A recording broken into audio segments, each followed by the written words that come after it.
Hello and welcome to my channel. This is the second part of the cancer series. If you wanna follow the story, really follow the story, I'm linking the first episode of this series down below. I suggest you watch that first before watching this one. Please excuse the reading the blog part because I wanted to film it again, but sometimes it's hard reliving some parts of what happened before, and I don't want to ugly cry again. Unlike the other video, I'm going to comment as I read the journal entry I made last January 21, 2014, 3:16 a.m. I stopped writing because I thought I'd try to sleep, but nowadays sleep is such a pain to me. I wake up every 2 hours and have a hard time falling asleep again. I try not to let it bother me and just think of it as part of the process my body's going through. A process that doesn't allow me to suffer the side effects of chemo that much. This sleep pattern started the night before the wedding. I don't know if it's connected to that or not. When I wrote this journal entry, I was already undergoing chemo. So that's why I had a hard time sleeping, and yeah, I was waking up every 2 hours. It's not like insomnia. It's different because for the longest time, I've been an insomniac. Like, if I fall asleep at around, for example, 3 a.m., I'd wake up at 9 a.m. That's somehow like at least 6 hours of sleep, right? But this time around, it was different.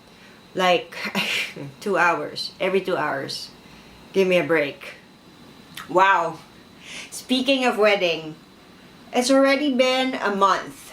We got married last December 20, 2 weeks after my major operation.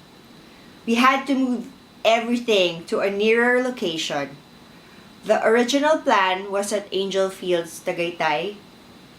A garden wedding amidst a big venue we got all to ourselves. Unfortunately, I can't even go up and down the stairs of our home yet, and had to minimize walking. We were lucky that the other venue we had in mind was still available, the Champagne Room at the Manila Hotel.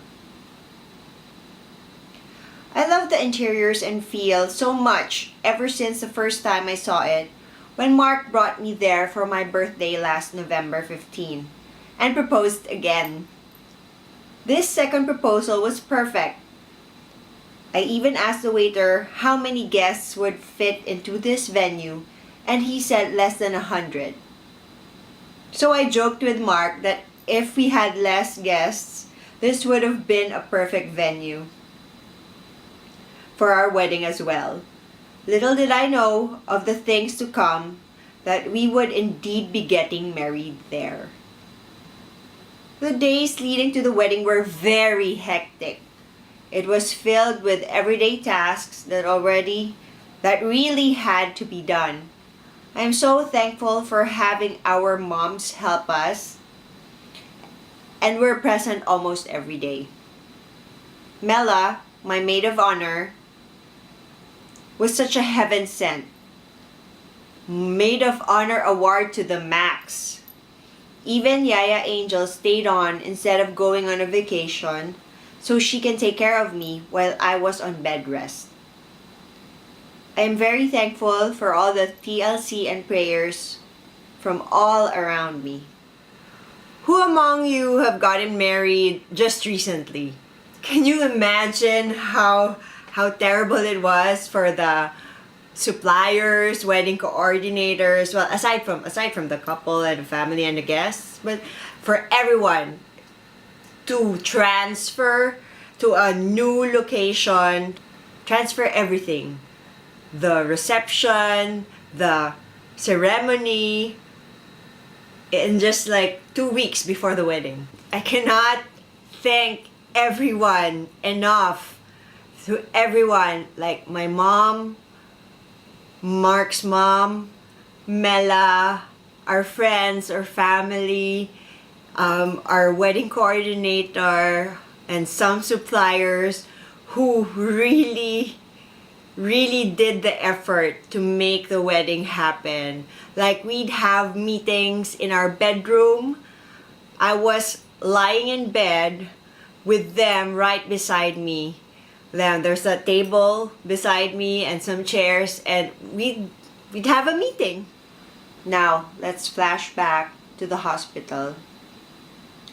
As my operation was December 3, and the day after that is when I wanted to hear the story of why my operation lasted so long. I knew something was up. There was something they weren't telling me. My mom and Mark stayed with me in the hospital, and I know them too well. They're very chatty and detailed conversationalists. This time, some of their answers seemed lacking. Sometimes Mark would come back to the room and I'd notice that he had just finished crying. Finally, Mama sat down beside me and started telling me what happened. When they opened me up, it wasn't a dermoid cyst. It was a 16-centimeter ball of mucolytic tumor that had mucus leaking out of it. They had a flash frozen exam to see if it were malignant. There were what looked like sores on some organs that seemed like areas of adhesion. These organs had to be removed. The omentum, appendix, lymph nodes, and then my right ovary. But the heavy part of it all is they also had to take out my left ovary and uterus. Yes, a full-on hysterectomy. For those of you who know my mom and Mark, like, my mom is very chatty, and sometimes she'd keep on repeating the story over and over again. And then Mark, hello, like, if you know him, like, he's so boisterous sometimes, like, he'd keep on making jokes. So there was really a big difference. So, why are these two so quiet? There's something's up. Something's up. I was sorry for my mom that she had to make this decision for me, and assured her that it's okay. Mama, Mark, and Tita Irene were all there, presented with facts and options. If they kept my left ovary and uterus, there'd be no guarantees. To me, it was the right choice. After hearing about the full story and the decision that my mom had to make, I felt sorry for my mom, because it was actually a painful decision. But when you think about it, they were only thinking about me, about my well-being, what will be good for me. I was a little miffed when we were having our second, third, fourth opinion from different doctors. When one of the doctors we spoke to said, you shouldn't have given her a full hysterectomy. Like, it was in a blaming sort of tone. And you're not supposed to say that. Like, but of course, I don't want to be selfish. I am marrying Mark, and I know how much he's been dreaming of having our own little girl for the longest time now. It was only about 2 weeks ago when we were out and he saw a cute baby that he muttered to me that he wanted a baby already.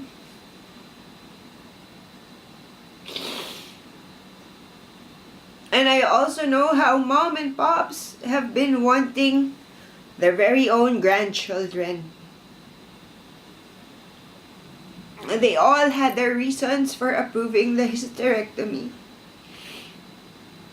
But the common denominator was it had to be removed for my safety. And I love them so for that. To others, I guess this would be the time to reconsider continuing the wedding. Let's face it. Your fiancé suddenly can't give you a child anymore and has cancer. I realized how much Mark truly loves me and what he's been going through the past few days. When I finished talking to my mom and got a moment with Mark, I hugged him and told him that I already knew. We just started crying.